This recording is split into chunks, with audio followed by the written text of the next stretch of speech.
Быйыл егіс алқабынан 17 миллион тонна астық жиналады. Мұндай мәліметті Ауыл шаруашылығы министрлігі агроөнеркәсіптік кешендегі мемлекеттік инспекция комитетінің төрағасы Сақташ Хасенов айтып отыр. Төраға еліміз бойынша егін жинау науқаны 80%-ға аяқталғанын сөз етті. Тек Теріскейдегі 3 облыста егінді жинап алу шаруасы баяу жүріп жатыр. Себеп жауын-шашынды ауа райы. Мұнан бөлік спикер экспортқа жөнелтетін астықтың көлемінде де тоқталып өтті. Сырт елдерге 7 миллион тонна бидай саталамыз. Ал ішкі қажеттілікке деп, оның ішінде ішіп жемге, мал азығына 6 миллион тонна астық қоры сақталады екен. Егін жинау жағынан айтқанда гене сапасын туралы да айтып кету керек. Былтырға қарағанда жиналған егін сапасы біраз жақсы.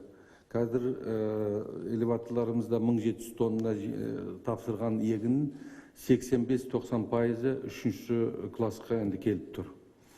Бұл енді былтырға қарағанда біраз, ал енді өнімі былтырға қарағанда 1,2 центнерге кішкене төмендеу.